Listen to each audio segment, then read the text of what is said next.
My original intention was to edit this book, selecting what passages I thought were the most interesting. After all, the book is 564 pages long. However, as I began to read randomly through the work, I found it would be impossible to do it that way because it is quite fascinating throughout. So hopefully, I will be presenting this one chapter at a time. To me, this is an important historical work, so strap into your seats as we are going to take a really fascinating hop back through time. One other thing that occurred to me as I was reading into chapter 1, I used to do a lot of avocational archaeological work in Oscoda at my old Lunetten Creek site. And a lot of people that collect Indian artifacts will go along and they'll find an arrowhead, or, oh wow, I found an arrowhead, look at this, or, wow, I found some pottery, look at this. And never really sit down and ponder what was there before. As I found pieces at Old Lunetten Creek, I would sit and realize that it was a culture so incredibly different from anything that I had known that was there before my people ever thought of coming to the New World.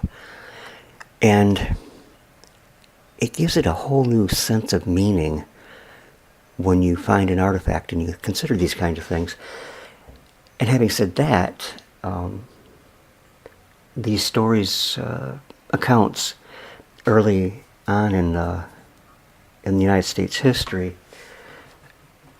kind of give me a really special insight into what the Native Americans were going through then as they were displaced from their lands and striking back at those who displaced them, even though this account will take the part, of course, of the people who displaced the Native Americans. At any rate, having said all that, I'd like to begin with Chapter 1 of Life Among the Indians, or Personal Reminiscence and Historical Incidents of Indian Life and Character by Reverend James B. Finley. Chapter 1, Removal to the Northwest Territory. In the spring of 1796, I immigrated to the Northwestern Territory and commenced planting corn on the prairie a little below where Chillicothe now stands. The country was then a dense wilderness. There was not even a blazed path connecting with Wheeling, Virginia, or Maysville, Kentucky, nor was there a single inhabitant along the route. Civilization now began to assert the supremacy of her claim to the uncultivated land over which the native savages and the wild beasts had roamed for untold ages. This was in reality life among the Indians, and especially was it the commencement of a series of events in my personal history as related to the Indians, which I designed to record in this volume. My father, after immigrating to Kentucky, purchased some land and settled near the present town of Flemingsburg. This was in 1789. Ours was the frontier house of the settlement, and we were much exposed to incursions of Indians and wild beasts. The next year we moved to Bourbon County. Here my father ministered to two congregations, one at Cane Ridge and the other at Concord. Both were prosperous in a high degree. But we found here also causes of serious discontent. There was great uncertainty among the settlers as to the title of their lands. Some of them had spent their last farthing in the purchase of their lands, and then, after encountering all the dangers and toils of pioneer life, in clearing and bringing them under cultivation, some other claimant would come and dispossess them of their homes. In such cases, there was often no redress. The unprincipled speculator, having sold his spurious title, would disappear, and when the defrauded settler discovered that his claim was worthless, could not be found. My father was also utterly opposed to the system of slavery which prevailed in Kentucky, and had liberated his slaves. This brought down upon him the ill will and persecution of the fiery advocates of the system. The main body of both his congregations, however, strongly sympathized with him in his anti-slavery views, and the mutual ties that bound them together were so strong that nearly the whole of them finally immigrated with him to the Northwestern Territory. While this state of things existed on the Kentucky side of the river, their attention was drawn to the rich lands of the Secoto Valley.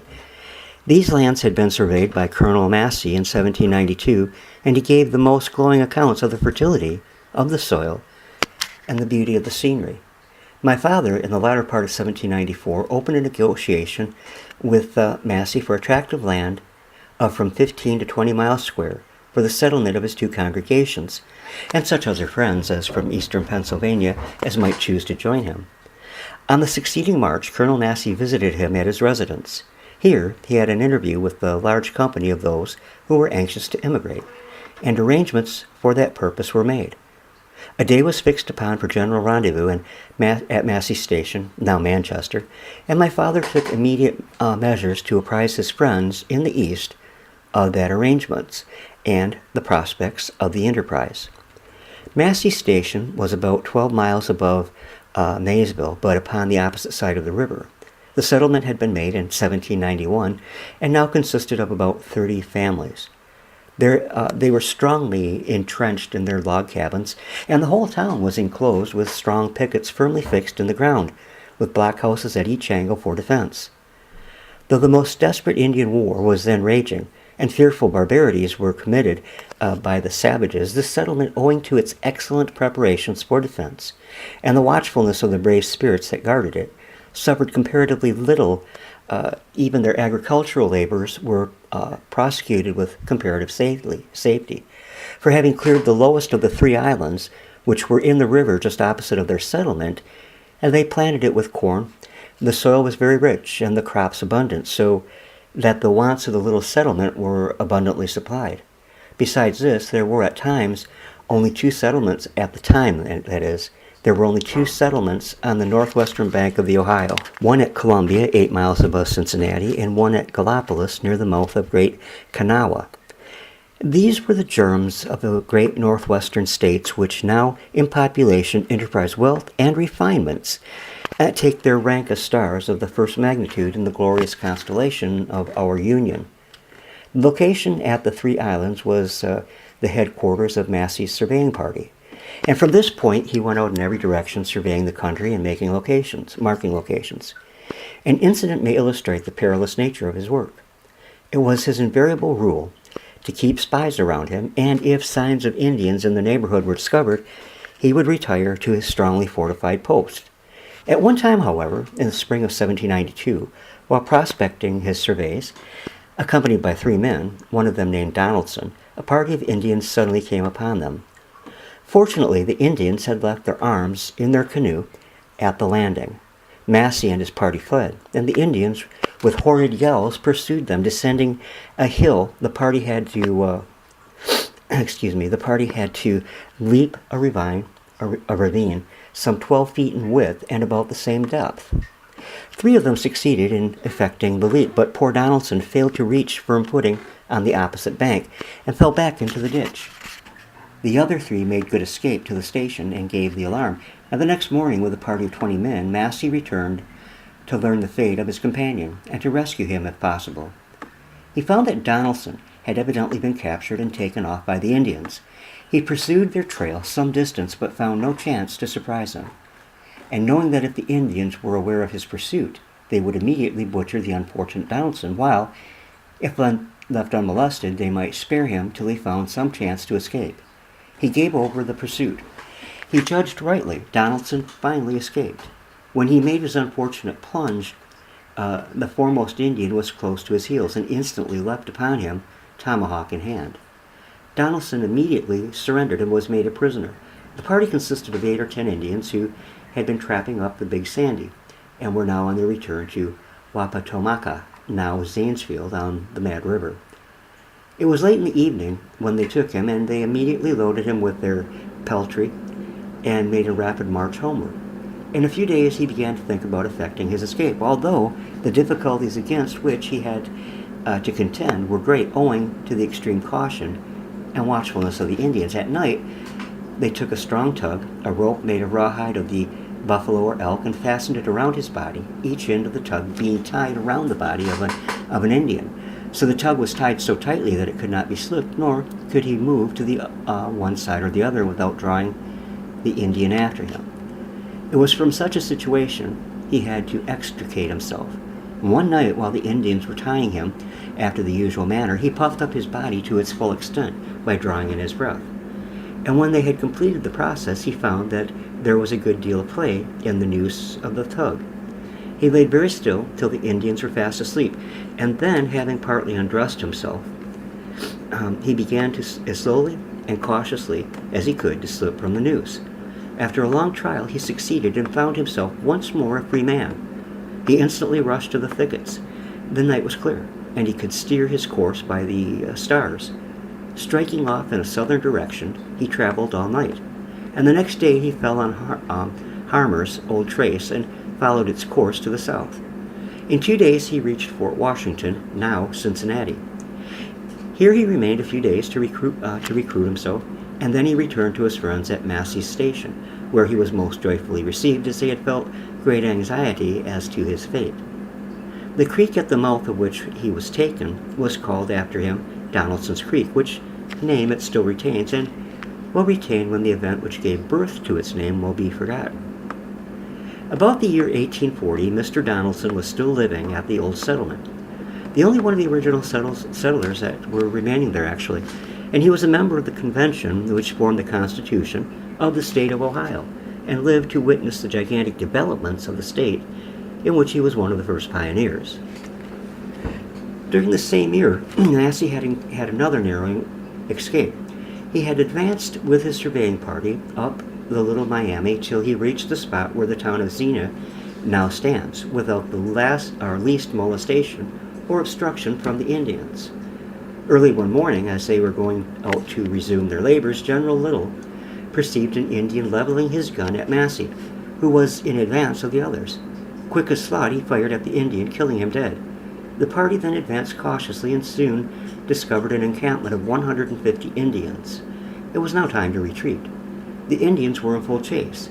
It was a race for life, but the whole party succeeded in making good their flight and reached the station in safety.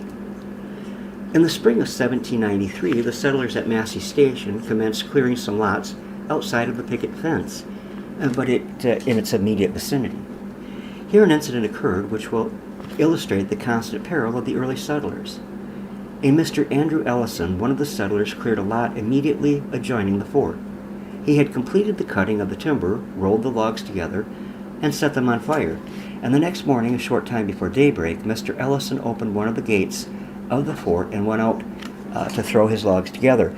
Now, by the time he had finished this job, a number of the heaps blazed up brightly, and as he was passing from one to the other, he observed by the light of the flames 3 men walking briskly towards him. Now, this didn't alarm him in the least, although he said they were dark-skinned fellows, yet he concluded they were the Wades, whose complexions were very dark, going early to hunt. And he continued to right his log heaps till one of the fellows seized him by the arm and called out in broken English, "How do, how do?"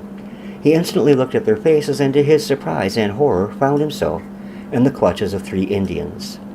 To resist was useless. He therefore submitted his fate to his fate without any resistance or an attempt to escape. The Indians quickly moved off with him in the direction of Paint Creek. When breakfast was ready, Mrs. Ellison sent one of her children to ask their father home, but he could not be found at the log heaps. His absence created no immediate alarm, as it was thought that he might have started to hunt after the completion of his work. Dinner time arrived, and Ellison not returning, the family finally became uneasy and began to suspect some accident had happened to him. His gun rack was examined, and there hung his rifle and his pouch in their usual place. Massey raised a party and made a circuit around the place, and found, after some search, the trails of 4 men, one of whom had on shoes. And as Ellison had shoes on, the truth that the Indians had made him a prisoner was unfolded. As it was almost night at the time of the trail was discovered, the party returned to the station.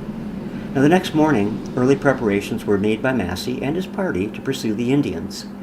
In doing this, they found great difficulty, as it was all so early in the spring that the vegetation was not sufficient growth to show plainly the trail of the Indians, who took the precaution to keep on hard and high land, where their feet could make little or no impression. Massey and his party, however, were as unerring as a pack of well-trained hounds, and followed the trail to Paint Creek.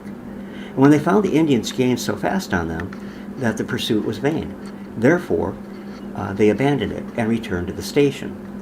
The Indians took their prisoner to Upper Sandusky and compelled him to run the gauntlet. As Ellison was a large man and not very active, he received a severe flogging as he passed along the line. From this place he was taken to the Lower Sandusky and was again compelled to run the gauntlet, and was then taken to Detroit, where he was generously ransomed by a British officer for $100. He was shortly afterwards sent by his friend, the officer, to Montreal, from whence he returned home before the close of the summer of the same year. Soon after this, another incident of still more serious character occurred, and when it is remembered that it occurred less than 2 years before settlement was effected in the interior of the Scioto region, the reader will readily conceive that our situation was not without its perils. The incident of which I speak is as follows. John Eddington, Assail Eddington, and another man started out on a hunting expedition toward Brush Creek. They camped out 6 miles in a northeast direction from where West Union now stands, and near Treber's Tavern on the road from Chillicothe to Maysville. The Edgingtons had good success in hunting, having killed a number of deer and bears. Of the deer killed, they saved the skins and hams alone. The bears they fleeced, that is, they cut off all the meat which adhered to the hide without skinning, and left the bones as a skeleton. They hung up the proceeds of their hunt on a scaffold out of the reach of the wolves and other wild animals, and returned home for pack horses. The 2 Edgingtons returned to the camp alone. No one apprehended danger, as the winter season was usually a time of repose from Indian incursions. They arrived at their hunting camp, alighted from their horses, and were preparing to strike a fire when a platoon of Indians fired upon them at the distance of not more than 20 paces. Assail Edgington fell to rise no more. John was more fortunate. The sharp crack of the rifles and the horrid yells of the Indians as they leaped from their place of ambush frightened the horses, who took the track toward home at full speed. John Edgington was very active on foot, and now an occasion offered which required his utmost speed. The Indians threw down their guns and pursued him, screaming and yelling in the most horrid manner. Edgington ran no easy race. For about a mile, the Indian stepped into his tracks almost before the bending grass could rise. The uplifted tomahawk was frequently so near his head that he thought he felt its edge. Every effort was made to save his life, and every exertion of the Indians was made to arrest him in his flight. At length he began to gain on his pursuers, and after a long race distanced them and safely reached home. It was a most fearful and well-contested race. The Big Shawnee chief, Captain John, who headed the Indians on this occasion after peace was made and Chillicothe settled, frequently gave the writer of this sketch an account of the race. He said, "That white man smart fellow, he run and I run, he run and run. At last he run clear off from me." During the winter of 1792-93, Massey explored the valley of Paint Creek as part of the Scioto country. These excursions were full of peril, but the plan adopted by Massey was such as to ensure the greatest possible security. He usually had 3 assistant surveyors. Each surveyor, including himself, was accompanied by 6 men, which made a mess of 7, and the whole party would amount to 28. Every man had his prescribed duty to perform. Then operations were conducted in this manner. In front went the hunter, who kept in advance of the surveyor 200 or 300 yards looking for game, and prepared to give notice should any danger from Indians threaten. Then followed after the surveyor the 2 chainmen, marker and pack horse man with the baggage, who always kept near each other to be prepared for defense in case of an attack.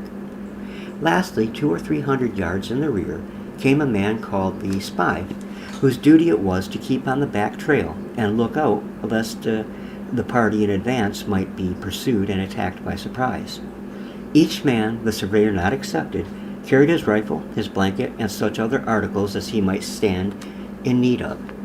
On the pack horse was carried the cooking utensils and such provisions as could be most conveniently taken. Nothing like bread was thought of. Some salt was taken, to be used very sparingly.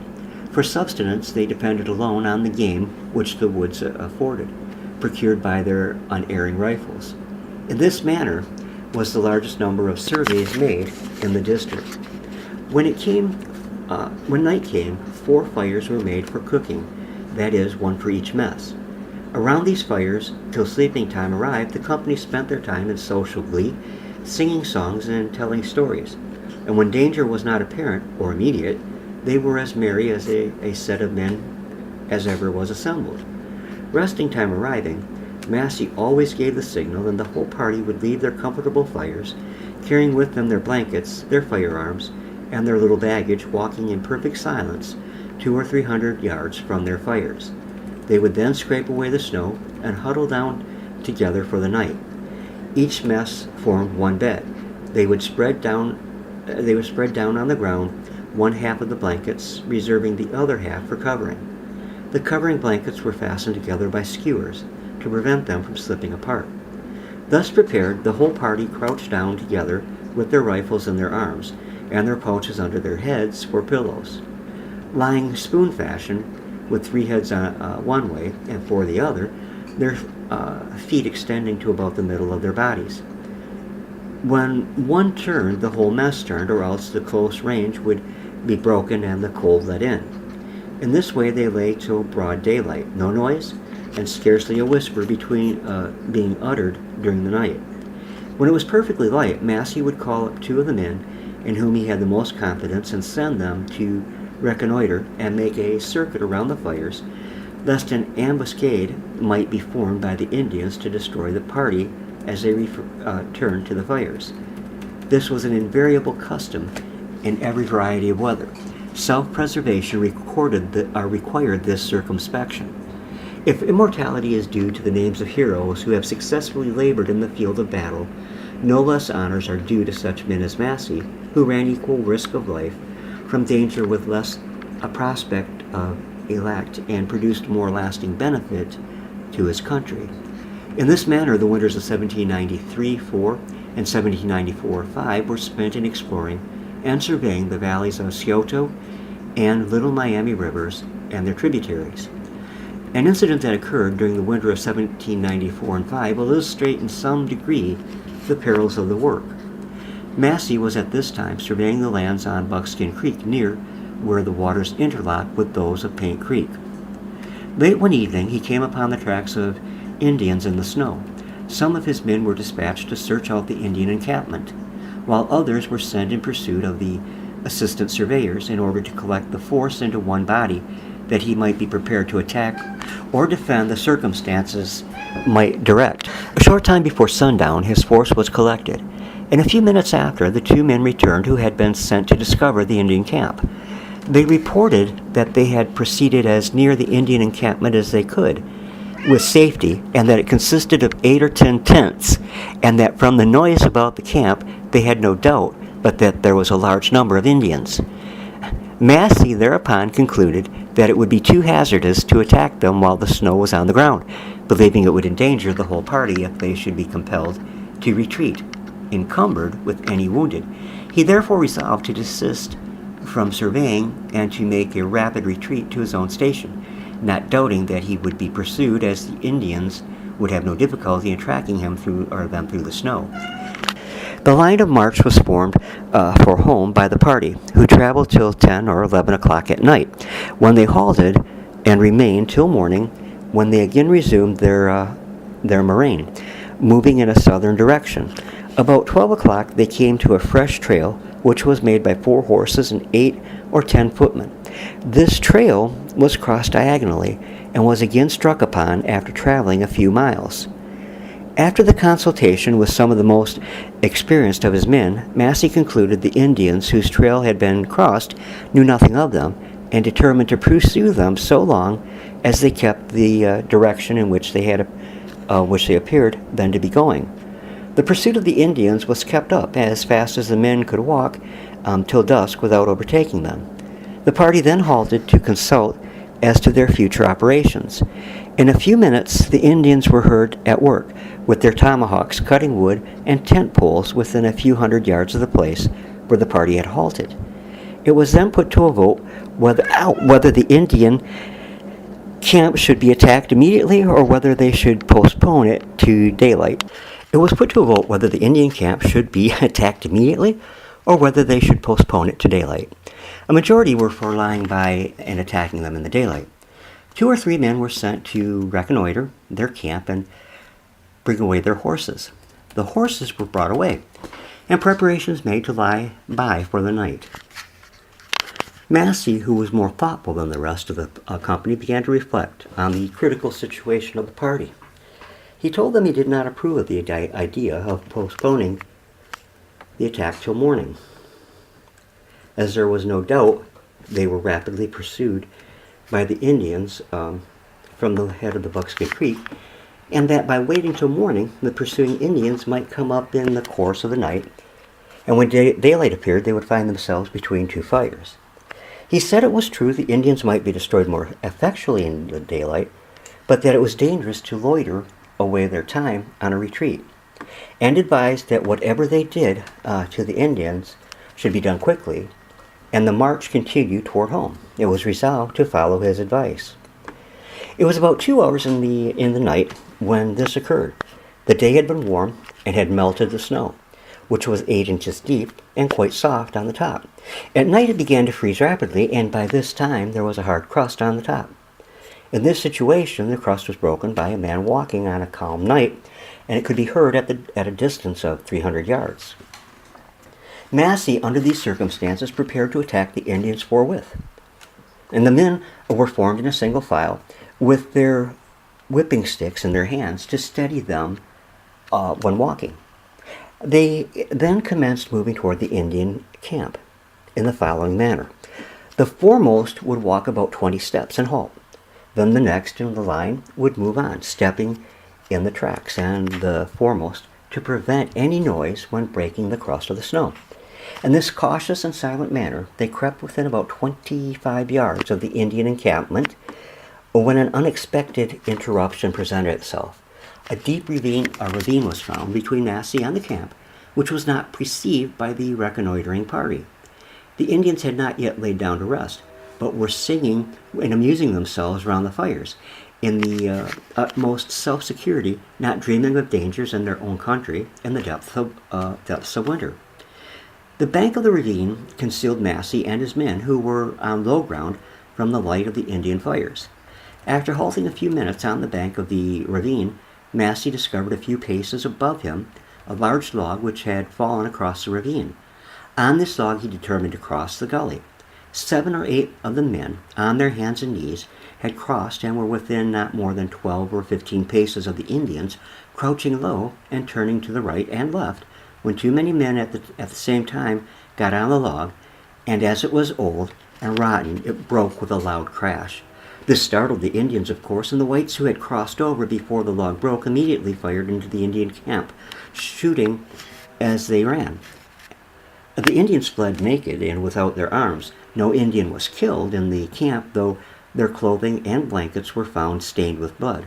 No attempt was made to pursue them. Their camp was plundered of the horses and arms, making altogether considerable booty. The party traveled that night until noon the next day, when they halted to cook some provisions and rest their wearied limbs. And after taking some refreshments, they loitered about the fires a short time, and again commenced their march through the snow and brush, and about midnight of the second day arrived at Manchester after a fatiguing march of 2 days and nights from the head of Buckskin Creek. And I'm going to end there today and continue with chapter 1 in part 2. I hope you've enjoyed it.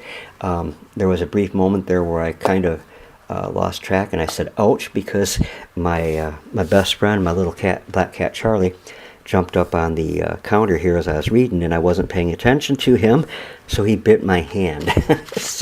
But at any rate, I'll be back with you in part 2. Thanks for watching and listening, and God bless.